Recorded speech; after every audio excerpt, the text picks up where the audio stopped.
Elderly people 70-8 years ஆனதுக்கப்புறம் ஒரு கை லேசாக நடுங்க ஆரம்பிச்சிடும். வயசாகி போச்சு, எல்லாம் சாதாரணம். இது போய் டாக்டர் போய் பார்த்துட்டு அதை பண்ணி இதை பண்ணி ப்ளட் டெஸ்ட் ஸ்கேன் போது தேவையில்லாமல் செலவு அழைச்சி வேண்டாம் அப்படின்றோம். தவறு. இந்த முதுமையில் எந்த நோயானாலும் ஆரம்ப நிலை கண்டறிந்தால் தக்க சிகிச்சை அளித்து வரவை தடுக்க முடியும், இல்லை குணப்படுத்த முடியும்.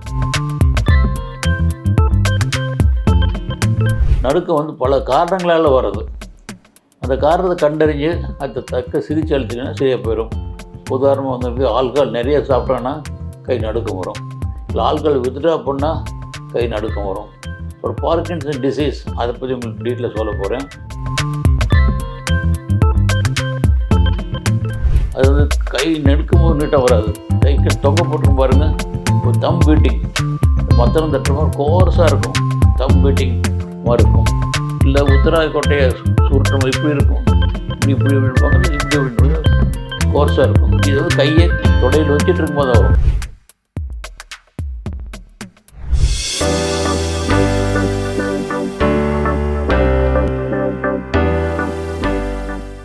முதியோர்கள் மருத்துவரை கேளுங்கள்.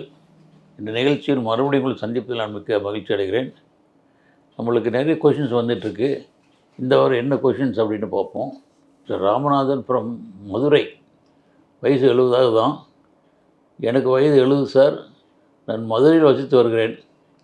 கடந்த சில மாதங்களாக என் கை கால்களில் நடுக்கம் வருகிறது. குறிப்பாக டம்ளரில் தண்ணீர் குடிக்கும் போதும், எழுதும் போதும், சட்டையின் பட்டன் போடும்போதும் கை அதிகமாக நடுங்கிறது.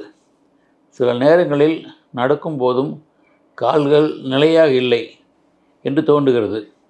இது வயதானால் ஏற்படும் சாதாரண மாற்றமா, அல்லது பார்க்கின்சன் போன்ற ஏதாவது நோயின் அறிகுறியா டாக்டர்? இதற்கு என்னென்ன பரிசோதனை செய்ய வேண்டும்? ஆரம்பத்திலே சிகிச்சை எடுத்தால் இதை கட்டுப்படுத்த முடியுமா? நல்ல ஒரு டீட்டெயிலில் ஒரு கொஷின் கேட்டிருக்காரு. இது காமன் ப்ராப்ளம்.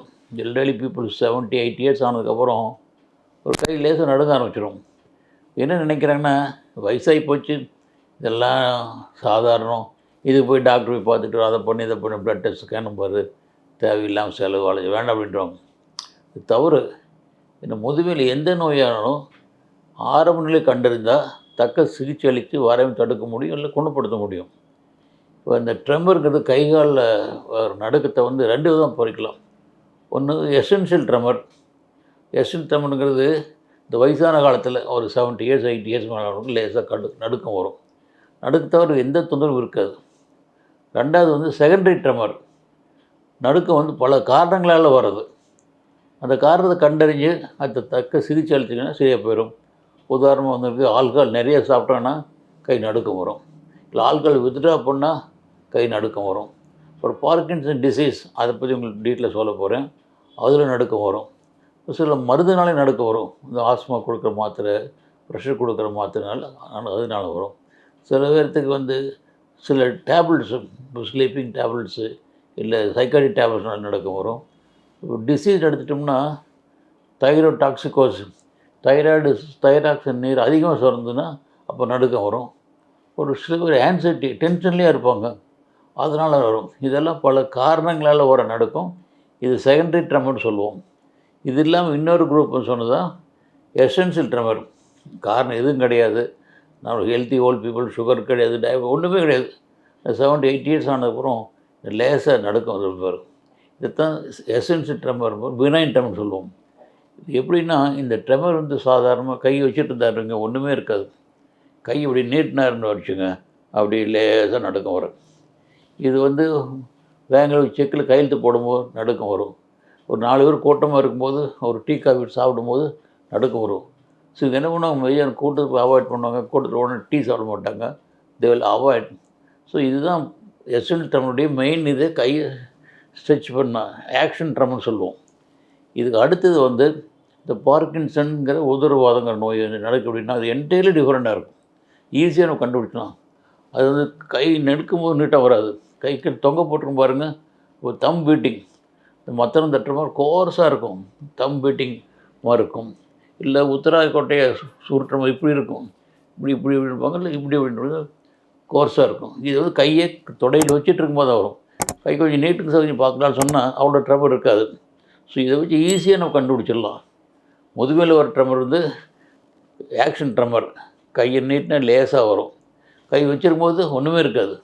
ஆனால் பார்க்கின்சன் வர ட்ரெமர் வந்து கையை ரெஸ்ட்டில் வச்சுருக்கும்போது கோர்ஸாக இருக்கும், சிவியராக இருக்கும். இது கையை நீட்ட சொன்னால் அவ்வளோ நடுக்கு இருக்காது. இது வச்சே நம்ம ஈஸியாக கண்டுபிடிச்சிடலாம்.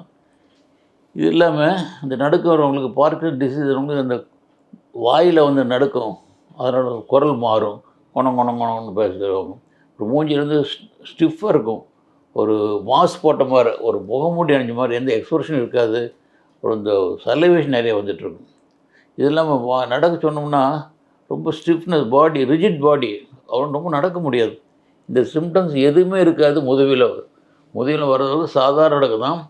சப்போஸ் நீங்கள் ரொம்ப ஏர்லி ஸ்டேஜில் கண்டுபிடிக்க அப்படின்னா ஃபேனில் ஆஃப் பண்ணிவிட்டு ஒரு பேப்பர் எடுத்து மேலே வச்சு பார்த்தீங்கன்னா அது நடுக்கு நல்லா தெரியும். ஸோ வந்து வெரி வெரி ஏர்லி ஸ்டேஜில் கண்டுபிடிக்கினா ஒரு பேப்பர் வச்சோன்னா அந்த பேப்பர் சரியாகும். இதை முதுகில் ஏற்படும் நடக்க வந்து வெறும் பிரைன் ட்ரெமர், ஆக்ஷன் ட்ரெமர், கை ஸ்ட்ரெச் பண்ணால் தான் வரும். கை சும்மா இருக்கவங்களுக்கு வராது. ஆன்சைட்டி இந்த மாதிரி பேப்பர் எழுதும்போது வரலாம். ஆனால் இது மாறாக பார்க்கின்சன் வர ட்ரெமர் என்டையர்லி டிஃப்ரெண்ட்டாக இருக்கும்.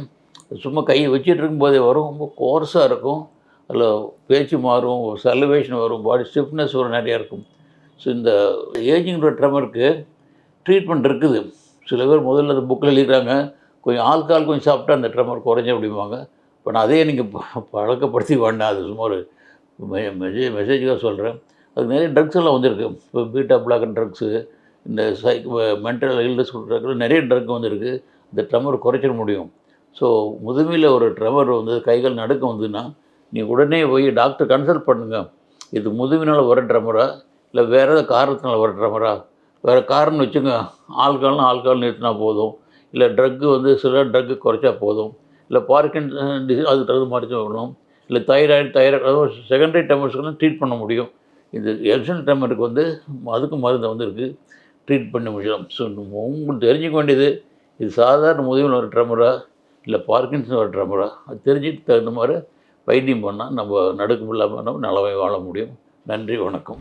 உங்களுடைய சந்தேகங்களை ஸ்க்ரீனில் தெரியும் இந்த நம்பருக்கு வாட்ஸ்அப்பில் அனுப்புங்கள். நான் அதுக்கு தக்க பதிலை சொல்லுகிறேன்.